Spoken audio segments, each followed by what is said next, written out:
don't know if book tags are still a thing, but we're gonna do one today.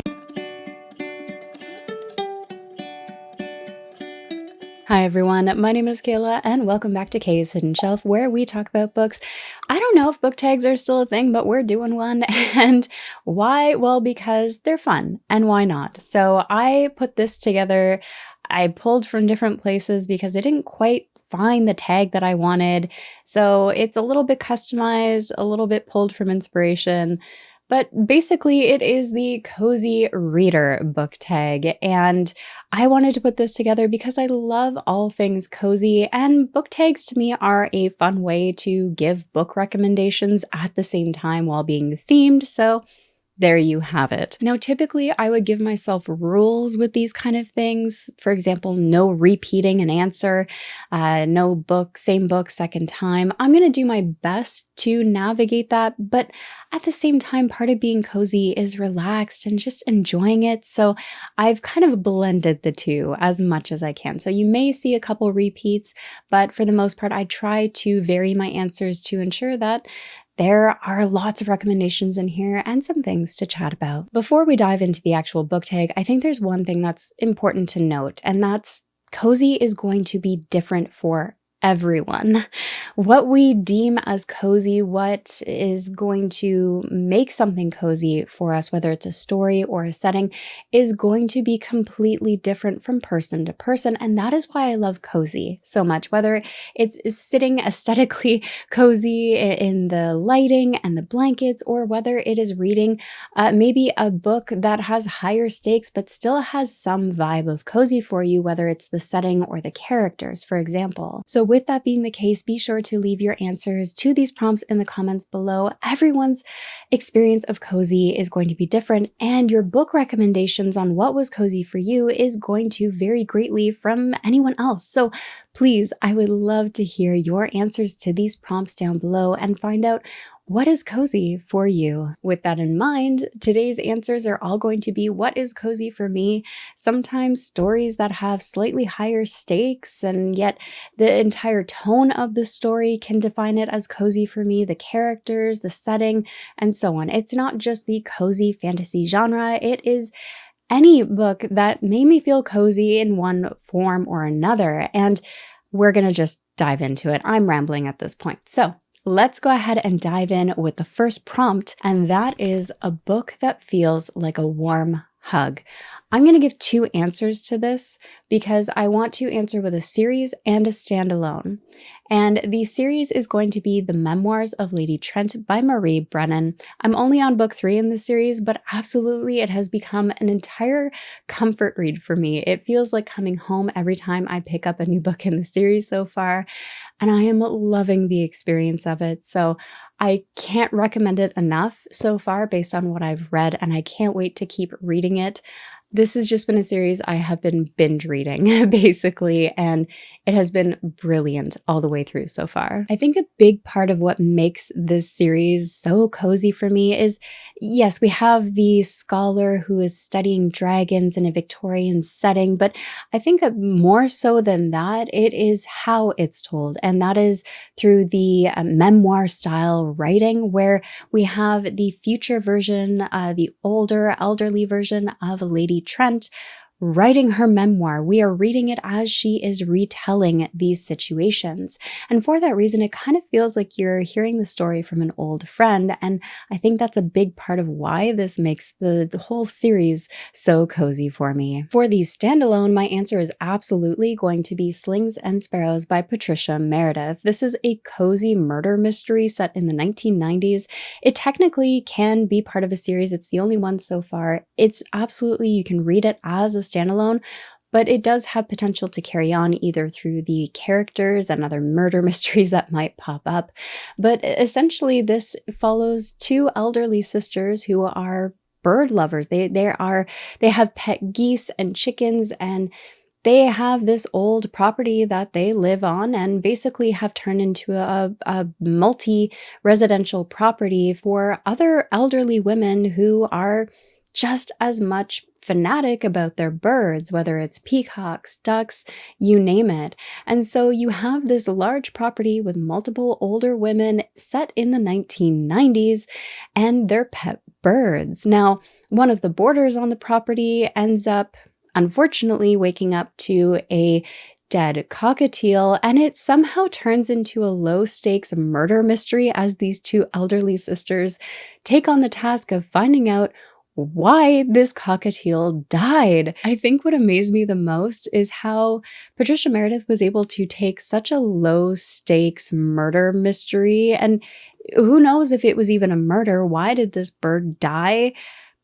I don't know, but after following the two sisters and how seriously they take this and everything that unfolds as a result of it, and including all of the side cast as well, it's just shenanigans, and it's taken in such a serious light that I couldn't help but be invested while the entire thing was just still a cozy experience. So absolutely, I would recommend this. And of course, being a 90s child, the 90s references were brilliant. The second prompt is a go-to reread, the book you always go back to when you need a little comfort. I don't reread often. The one that I have come back to read over and over again, and it became a bit of an annual ritual at one point, was The Hobbit from J.R.R. Tolkien. I don't feel like I need to explain this one. It's cozy. It's got moments that make me laugh, that are silly when they should be super serious, and they're just, I think it's a perfect story that any fantasy reader can enjoy, and even perfect for kids. It's that kind of low stakes, high stakes take on it.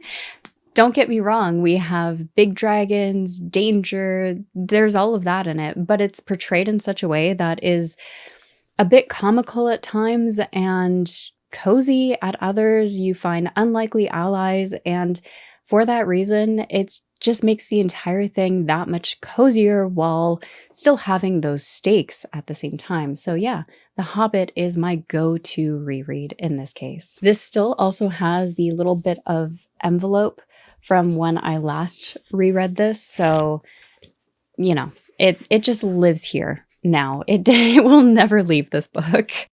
The third prompt is a cozy setting you'd love to live in, a fictional world or location that feels peaceful, homey, or beautiful.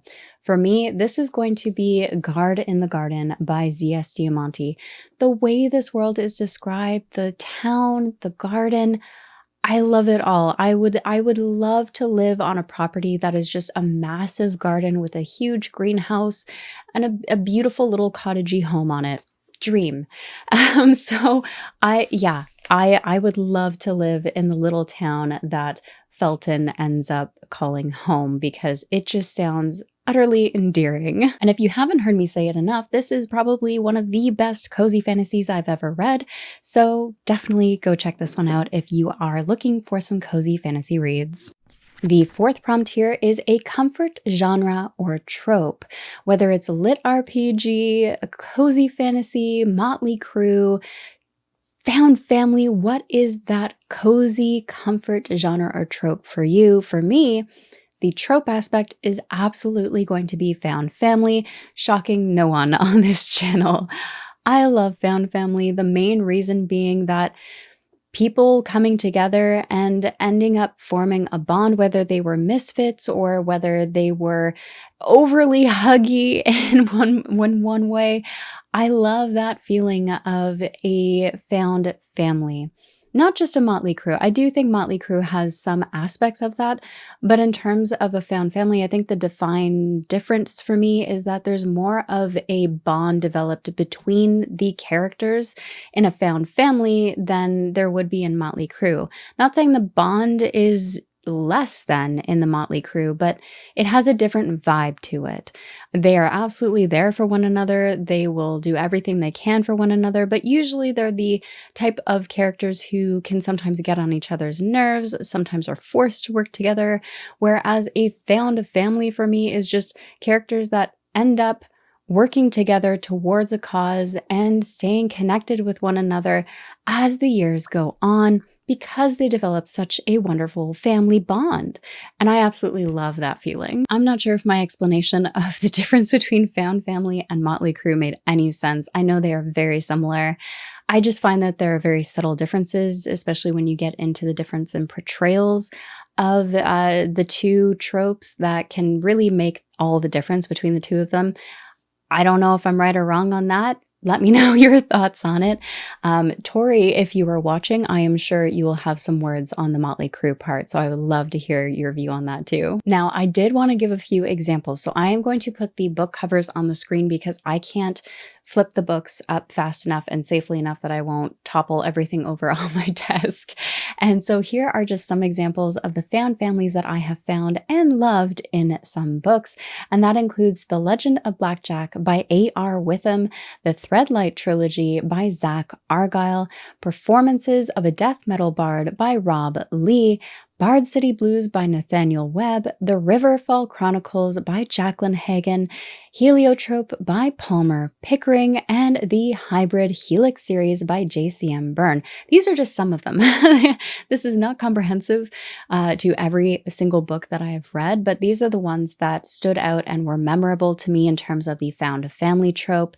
And they're all handled in different ways because the characters are all different, their interactions are all different. So each found family has their own vibe to them. Absolutely love that aspect of tropes as well. Every author handles them differently. So yeah, found family trope is absolutely a comfort trope for me. If it comes to genre, I do think I gear more towards, it's hard. I love cozy fantasy, but I'm also not keen on cozy fantasy with fluffy romance. I'm just not keen on that kind of romance. I prefer genuine relationships and genuine bonds being built, not just relationships for the sake of the coziness, the cozy wish fulfillment vibe, if that makes sense. I want genuine characters. I want the circumstances and the relationships that are built to feel genuine, not developed mainly for the plot and the goal of making it be cozy. So for me, yes, I like cozy fantasy, but it's gonna vary. There's just a lot of subgenres that I do think still meet the cozy vibe without being classified as cozy. So take that as you will. Number 5 is a book that got you through a tough time, one that supported you emotionally or helped you escape. For me, it is going to be the escape portion of this, and to be quite frank, I don't remember what I was escaping, but my answer is Heliotrope by Palmer Pickering, and let's take that as a selling pitch, shall we? This book was so immersive. I got so lost in this story, the characters and the tone of it. I only remember good things about this.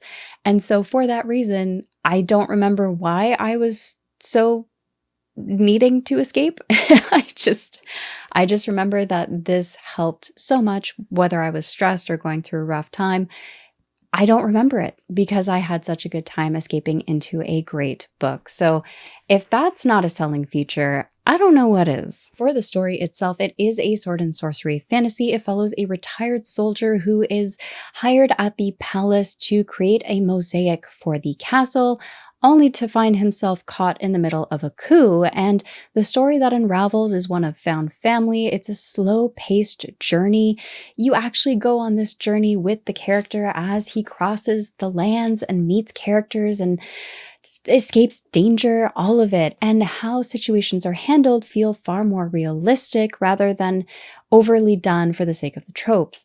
I adore this book. I also highly recommend the audiobook for this. It is, I cannot hear the character, the main character in this, Telio, I believe is his name. I can't hear him any other way than the narrator portrays him because it is just done so beautifully. So if you are an audiobook person or you are looking to do immersion reading, I can't recommend the audiobook enough. The whole story, it's a chunker, but it's a standalone as well. So take that as you will. I'm also going to give a second answer to this, actually, because this one, I think, addresses quite a few emotions that are really well portrayed, especially for those who are struggling with either finding their place in the world, dealing with loss or grief, or feeling like they are in a huge transition period of their life.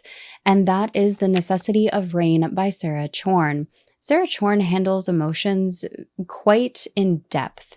And for me, not in everything in this book worked. I will say that. The ending was just not for me in terms of how a relationship was handled, but everything else in terms of the characters' journey through being upheaved in their lives, whether it was a huge transition period in a move, for example, is the simplest term I can give it, one of identity and discovery, and then one of illness. All of those experiences were portrayed with such genuine and heart moving or wrenching, depending on the circumstance, emotions that I think this one was a really good read for anyone who's looking to have support or delve into those emotions themselves if they're struggling or they're trying to get a different perspective into those experiences. So that one I will recommend with a grain of salt because it does delve quite deep into some trauma as well. So just keep that in mind. But it is one I do think is worthwhile to try if you are looking to potentially delve into those emotions and experiences for yourself. Number 6 is a comforting author, an author whose writing style or voice always puts you at ease. I'm going to give 2 answers for this one because I can, and that is Patricia Meredith and K.E. Andrews. I've read quite a few books from both of these authors. I love the way that they tell stories, not just their prose, their writing style, but also the voice, the characters that they bring through, the tone of the stories that they tell. I just love it. I've also read some of their poetry. Both have done poetry. And again, I've just loved the way that they portray human experiences and the way that they write. So both of these authors are put under this prompt for that reason.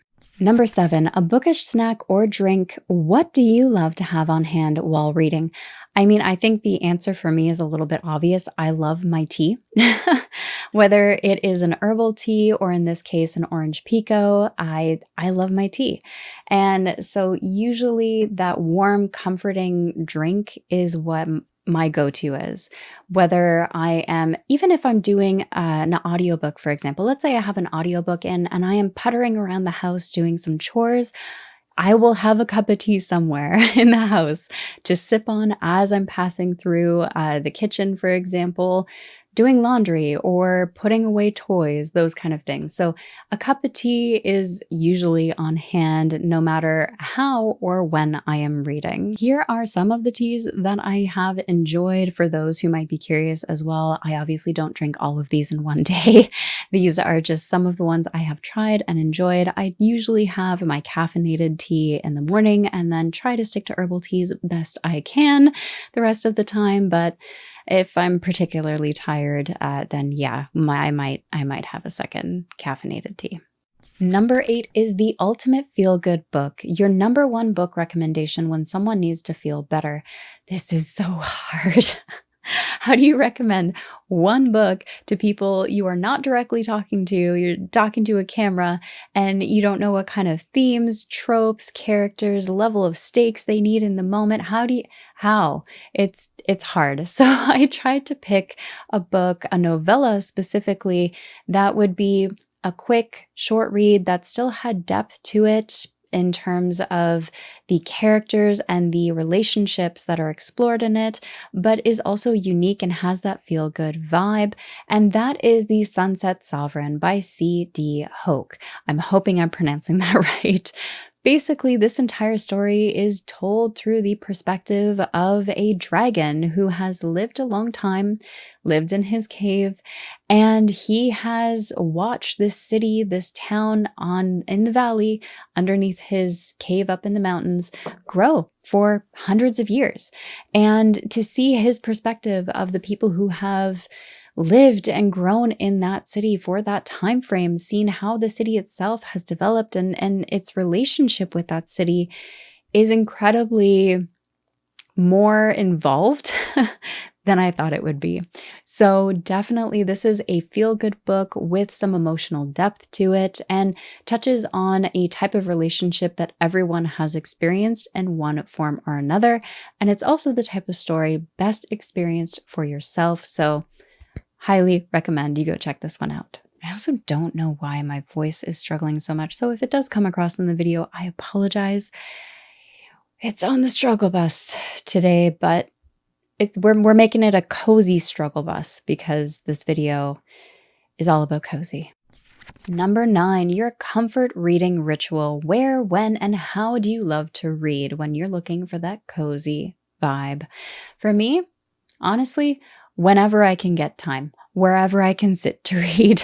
That is the life of a parent when you have a young child, especially. So whenever and wherever I'm able to. But if I have the perfect hour, let's say I have an hour where I know I can read undisturbed and just kick back and relax and be cozy, you will likely find me in my studio here in my reading chair with a cup of tea, a heated blanket because I love my heated blanket no matter the time of year, and most specifically, the door to the room being shut. I know that doesn't seem like it would make it cozy, and why does that make a difference? Well, for me, the door being shut reduces distractions, it helps me to better focus, and it's also the signal to family if they're home. Usually they're not home when I'm doing this, but if it's in the evening, for example, the door being shut is kind of the signal of do not disturb, I am reading. So it just reduces the amount of distractions of people walking past, the cat coming in or disrupting because she doesn't necessarily cuddle all the time. She feels the need to chomp on books. So yeah, it helps a lot in terms of helping me focus, creating that cozy vibe, and knowing that for a certain amount of time, even if it's only for a half hour, I can fully get lost with no distractions. So that is a big part of what makes it cozy for me, is being able to block out the world and just get lost in a different one. Last but not least, number 10, what's a cozy sounding book you want to try? Again, I'm putting 2 on here, one for a traditionally published book and one for a self-published book. I believe it's self-published. I should probably fact check that. Hold on. Yes, it is self-published. So the first one, which is traditionally published, I think this will be cozy just based off everything I've read. And this is an omnibus, so this is technically 2 books, but the omnibus is called Monk and Robot. It includes a psalm for the wild built and a prayer for the crown shy by Becky Chambers. Everything I've heard about this makes it sound like it will be a cozy read for me, so this is definitely one I'm excited for, and I just love this cover.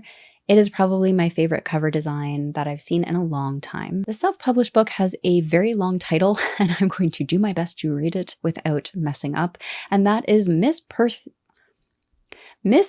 Pocket Guide to the Care and Feeding of British Dragons by Quenby Olson. I did it. I mean, yeah, the whole concept of this one sounds like it would be cozy, but also a bit funny. I don't know why I think that, but I think the description of the book following a spinster who is in a Victorian setting as well kind of reminds me of Memoirs of Lady of Trent, just based off of that. But basically she inherits a dragon that should not exist and needs to learn to care for it. And I just imagine shenanigans ensuing as a result of being in that scenario while still making it cozy. So yeah, that one is one that I would like to get to as well. And that is the tag. So if you have made it through the video and have yet to leave your answers to these questions, please feel free to do that now.